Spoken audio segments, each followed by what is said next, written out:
So her sister was getting married, if you remember this, and her mom was just trying to control everything. Did this start with like a texting tutor, I think? I think it was, yeah. And the bride had finally had it, and it's like, I don't even want moms at the wedding. Joan reminded us of this one, and on Thursdays, we carve out a little time for follow-ups, and Joan said, Yo, Bert Show.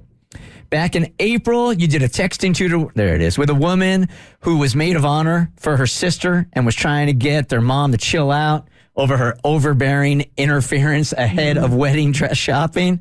Mom was making disparaging comments about her daughter's weight and was just being an overall obnoxious bait, is what Joan writes. You did a follow-up a few months later, and the caller said her sister decided to call the whole wedding off but hadn't told her parents yet. Curious what happened. Did mom flip out? Did the sister stick to her guns and go through the smaller wedding without her parents? Thanks, from Joan. So this is actually going to be an update to a follow-up Thursday we did back in June.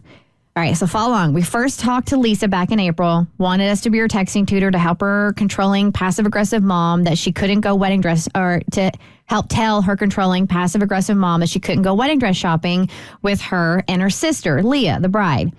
The parents were paying for about half the wedding, so mom wanted to be involved in the decision-making. Lisa was afraid mom would be critical of her sister Leah's weight. We had Lisa text the mom that she had some ideas to make wedding dress shopping as stress-free as possible and let the bride run the show. Mom was planning to get there early to talk with the sales consultant and said, I am paying for this dress and a large portion of the day. I do not want her looking like a fool. Lisa tried to tell her mom that Leah would look beautiful in the dress she chooses. Mom fired back. I didn't realize I need your permission. She told Lisa to tread carefully.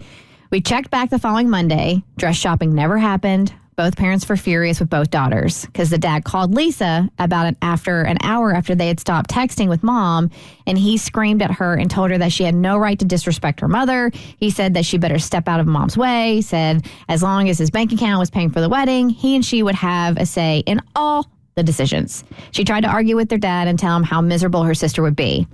Mom had been listening to the conversation. That's when mom threatened her, telling her that if she stood in their way, when her time comes to get married, she wouldn't get a dime. Oh, I forgot about that.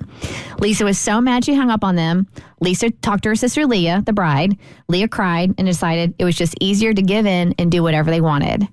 Now, back in June, we got an update from Lisa saying things had snowballed. Mom had doubled down, insisted everything be her way. Leah and her fiancé decided to call off their traditional wedding. Leah just wanted to elope with a few special people by their side. The groom's parents offered to give them money for the wedding so they could have their day without Leah and Lisa's parents being involved. Lisa decided to cut her parents out and have something tiny and intimate. Her parents didn't know yet. They just thought she had paused the wedding planning for the time being. Lisa knew their mom and dad would be pissed to find out Leah got married without them there. So what happened? What happened? Here's the update. What happened? Hi, Bert Show. Sure. I'd be happy to give you an update. Thank you. I'm glad. My sister did get married. Yay for Leah. And she left my parents out of it completely. Ooh. A few weeks before, it seemed that things were calming down with my parents. My mom and dad had actually both apologized. It was quite shocking. I've never known them to apologize or accept that they had done anything wrong. In retrospect, I think the apology was totally for selfish reasons. I think they had realized that the wedding they thought my sister was having was about to be called off. They realized they would be left out of it all. I think they were too embarrassed to have to tell all their friends that it wasn't happening. My parents have always tried to portray this picture-perfect family image.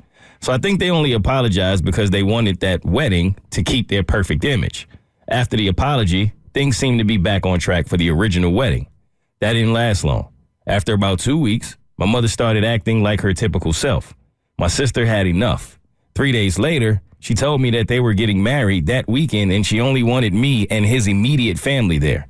His mother had thrown the entire thing together and it was small but beautiful. Of course, my parents were furious. They still are not speaking to my sister or me. Honestly, I'm not even sad about it. It's been nice to not have to deal with them and know that I'm not the one in the wrong. I'm sure they will come around. Maybe when they are alone on Thanksgiving and Christmas, they will realize the frustration they continuously cause. However, I won't hold my breath. Damn. Damn. They made their bed. Yeah. I hate this though, man. I mean, know. there's so much pressure when it comes to weddings, man, and so many control issues. It really does bring like the best, but also the worst out in families. And I absolutely hate this, man. So I also hate when you got to deal with it and you don't, and you know you weren't wrong. So you got to wait for your parents to come around and they probably won't. Right. So now you're like, it's just a waste. The Bert Show. So first, thanks for watching. Second, you like what you just watched? That just scratches the surface. Get the Bert Show on any podcast platform. We're so good.